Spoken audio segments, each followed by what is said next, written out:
It's been nice traveling all around Europe and stuff and seeing how much you guys hate each other. It's nice.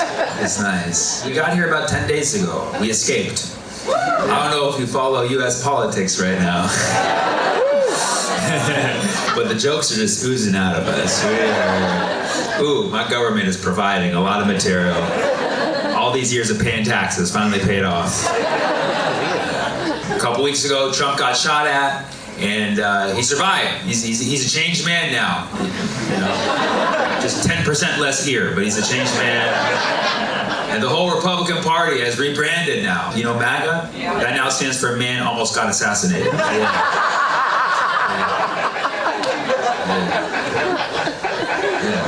Someone shot at Trump multiple times, but it didn't kill him because right before the shots were fired, he turned his head 45 degrees. And if he had turned any more, the bullet would have pierced his skull. If he had turned any less, the bullet would have pierced his skull. Exactly 45 degrees. To the right, might I add. Not the far right, okay? Not the far right. A little 45-degree win over some moderate voters, right? You know what I mean? And the bullet just grazed his ear, man. And people were like, whoa, that was staged. And people were like, oh, it was Biden who set it up. It's like, come on, relax, guys. It was both, okay?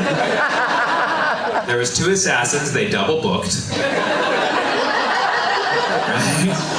One was trying to stage it. One was trying to kill. They're like, I didn't know you were going to be here. You didn't tell me. I mean, I like to take both of those allegations seriously. Like, okay, if it was staged, that means that Trump knew exactly to turn his head 45 degrees. Would you trust Trump with that kind of plot? Was it exactly 45 because he was the 45th president? Are there layers to this? Also, let's be honest, if Trump set it up, then why was it a white guy who shot? You know what I mean? It would have clearly been a migrant. That would have worked very nice for their campaign.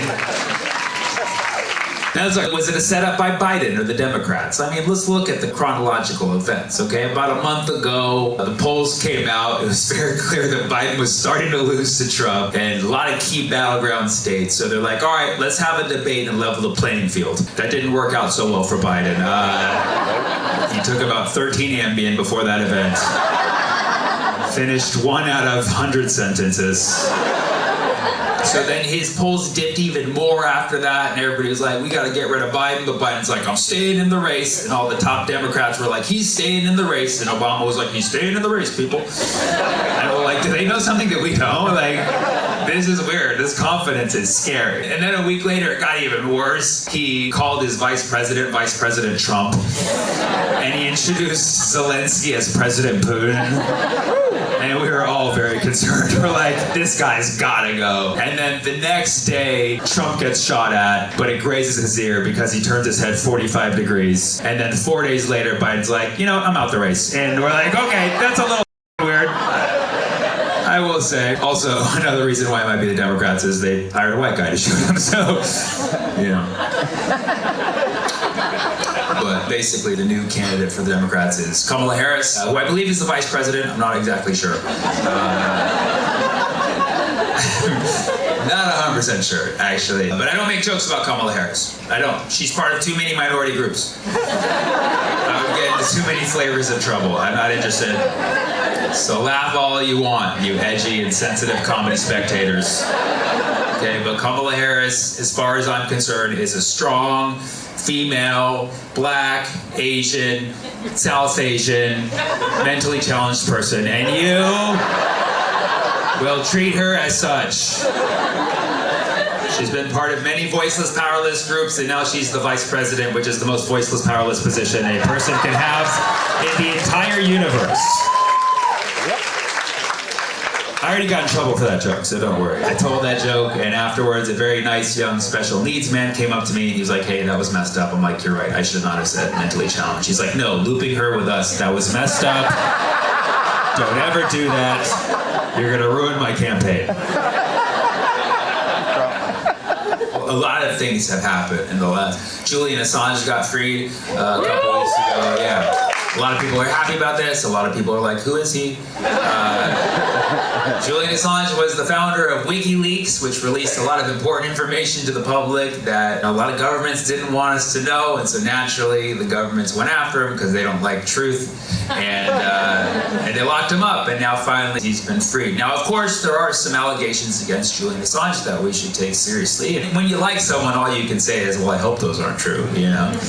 There's an allegation against Julian Assange that he was having intercourse with a woman and he removed the condom without consent. Yeah, you hear that? That's the sound of men saying, I didn't know you couldn't do that. Yeah, you can't do that. You can't do that. You have to ask before you remove the condom. It definitely changes the whole event. And yeah, I hope Julian Assange didn't. I really hope he didn't do that. Because if he did do that, it's serious. Because he is known for leaks.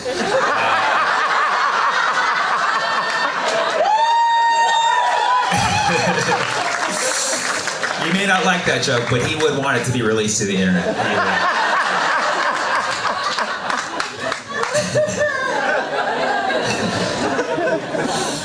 The Olympics started, and most people are not excited. The Olympics in Paris. Paris, the most sophisticated city in the world. Oh, we from Paris. Paris, so sophisticated. We're so sophisticated when we protest, we shit in the river. That's what we do. So classy, so classy. I was on a train to Paris, and this woman sitting next to me, she was like, are you in the Olympics? I was like, why would you think I'm in the Olympics? What sport could I possibly be in? Beard growing? And she's like, are you sure? I'm like, oh my God, am I sure? I didn't think about that. Wow, totally forgot I'm in the Olympics, and I should have checked my emails. And she's like, I bet you're in the Olympics. I'm like, just please leave me alone. And she's like, just tell me. I'm like, ah. So then I put on a hijab and she left me alone. Yeah. They banned the hijab at the Olympics in Paris. And they say it's because, oh, this is our national law in France. We don't have outward displays of religion, which is true, but you know it's targeting a specific group of people. So I got the inside scoop from some of the locals after they shit in the river. And they're like, yes, the French, they don't like Arabs. I'm like, for real? You don't like us Arabs? Then why'd you colonize us for hundreds of years? Huh? You think about that? It was like a little bit? You don't have like a little bit of a fetish? You don't have a little bit of that olive fever, you know what I'm saying? You like us Arabs. You can't just change your mind later on. You already put a ring on it. Yeah. They had 5 Arab colonies: Lebanon, Syria, Algeria, Tunisia, Morocco. That's 5 rings. That's the 5 rings in the Olympics this year. For the sake of equality, I'm going to start a rivaling Olympics. It's going to be based in Baghdad.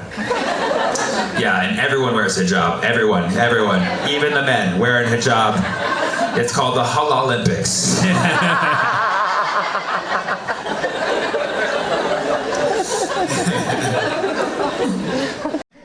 I majored in math, that's why I do comedy now. Yeah, I applied mathematics with concentration in probability theory, which is like, what are the chances? 100%, it's already happened. That's how probability works. I'm gonna be honest, I keep it 100. You know what I'm saying? Yeah, America's bad at math. America's ranked 33rd in math in the world. Japan had to count that for us. It's pretty bad. In the world, we're ranked below the mean, but we're above the median, which means that half of you probably won't understand what that means. But neither will half the world, so we good, baby. 33 is not so bad. Math is hard, but it's not going away anytime soon. Even if we got rid of math, the world would just fall apart, and there would be aftermath. You're doing math. Either way. Why do people hate math? Probably because we call it problems, right? That's a horrible name that we tell little children, fresh out of recess, having a good time. Hey kids, that was fun, yeah. Who's ready for problems? Like, no! That's what my parents have. I don't want those problems. That's confusing, even as an adult. Some guy at a bar staring at me, what's your problem, bro? 2 trains are going at the same speed at the same time, trying to figure out when they're getting to the station. That's my problem. What's yours? That's a weird problem, dude. My bad. I don't know how to solve that problem. Put the calculator down, dude. Math isn't a problem. It's like the solution to everything. I think math is a gift from God, okay? And if you don't believe in God, that's totally fine. I mean, you're going to hell. I'm just kidding. I'm just saying that if you don't believe in God and you don't like math, what are you doing? You know, like, what's the point of being an atheist if you're not even smart? You know, you're just taking up space at that point. You're not helping your cause. There is no God. Okay, show me a proof. What's a proof? Get out of here! An atheist who's not good at math is a Scientologist, as far as I'm concerned. That's the only science with no numbers in it. How's the crime rate here in Austin? Serial killer. There's a serial killer on the loose? Tell me about them. And note, I chose my pronouns very wisely there because I believe in equal opportunity for serial killers. Or they, or I guess. Thank you. Until we catch them and know their preferred pronouns, we should not project. College-age men on Rainy Street. On Rainy Street. Ooh, that sounds scary. They all look the same. Oh my God, they dump them in the river? All these men look the same? At first. Oh shit, what, can you tell me a little bit about what they look like? Like you. Caucasian. Like you? Can somebody walk me home? I think my hotel's on Rainy Street. You said young, you said Caucasian? Yeah, fratty. Really fratty. Fuck yeah, I got this. Oh, so going after frat boys, basically. Essentially. I don't know. I kind of like this serial killer now. Does anybody live near Rainy Street? Oh, you do? And you knew about this? Yeah, I think they're just getting drunk and getting into the lake. You think the frat boys are just getting so drunk and walking directly into the lake? I think we found them. Get them before they can reproduce. Wait, what? Get them before they can reproduce? Born and raised in Austin. Okay. And it didn't start happening until they are inebriated. They walk home. They haven't been in Austin for, they're fairly new. So it's pretty easy to walk directly into a lake. Yeah. I was totally joking about you being the serial killer. Now I'm like, oh, for sure it's you. You're giving like reasons, like you have a testimony out. Like, well, number one, they're not from here, okay? They can't tell water from land. And they're drunk. What about the drunk girls in high heels just missed the river? Because the high heels give you the ability to see above the water. Right? Right? Yeah, we got you on that. Take us to court. You can't fucking do that. You guys ready for the 2024 election? Yeah, Elon versus Zuckerberg. Let's go, huh? It's a cage match. I think all elections should be cage matches. I think more people would turn up to vote, right? Because elections aren't about who you like anymore. They're about who you hate less. And what better way to see that expressed than a cage match? And that's what it is, right? The old man competition is going down next year. And they're just like, we picked America's 2 most hated senior citizens and put them comb over to comb over. And you gotta pick which one you like that other people hate more. Figure it out. Like, what? Is this how voting is supposed to work? It's the lesser of two evils. This is the worst of all evils at this point, I'm pretty sure. Like, we all know that they're demons at this point. It's like, come on down and pick your favorite demon. That's why it's called democracy.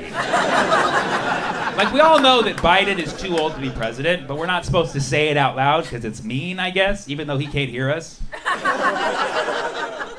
It's cruel. It's cruel to be, like, a vote for Biden is basically voting to watch someone die on their job. It's not a nice thing at all. I mean, forget about the country for a moment. For his sake, let him die in an old folks' home. You think he wants to be president?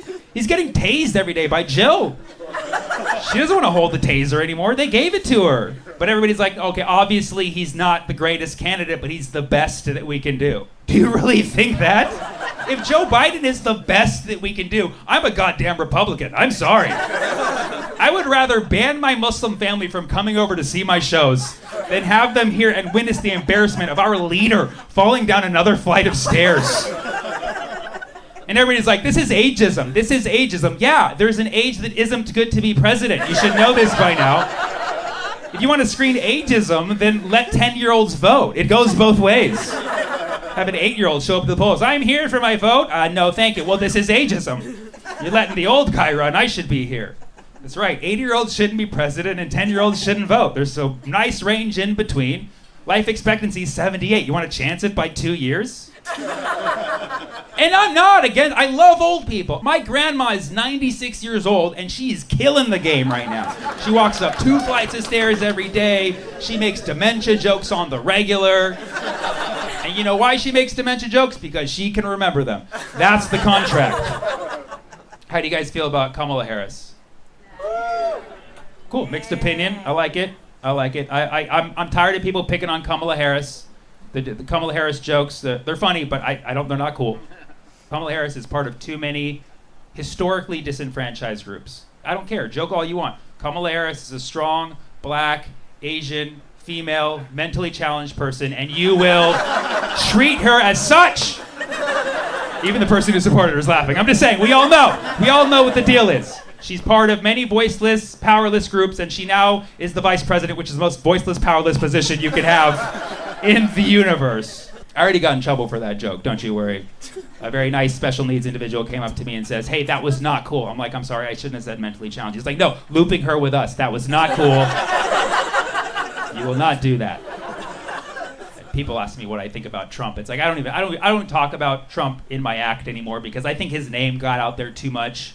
I don't have an opinion on Trump. I'm a math guy. I just look at numbers. And I look at Trump's data sets. So when Trump was president, he had the lowest approval ratings in history, which makes him in mathematics an outlier, right? Biden also low too, but both the guys outliers. People don't give Trump credit for is that he was consistently low, but consistent, right? Like when people hated him, he didn't try to kiss a baby to gain some points. He's like, I'm gonna keep saying the same shit and go straight. And in mathematics, we call that a flat curve. So, yeah. So people ask, what's your opinion on Trump? I don't have an opinion on Trump, but mathematically, he's a flat outlier. Thank you so much. I'm Sammy Obeid. Thanks for coming out to the show tonight. Y'all are amazing. Love you.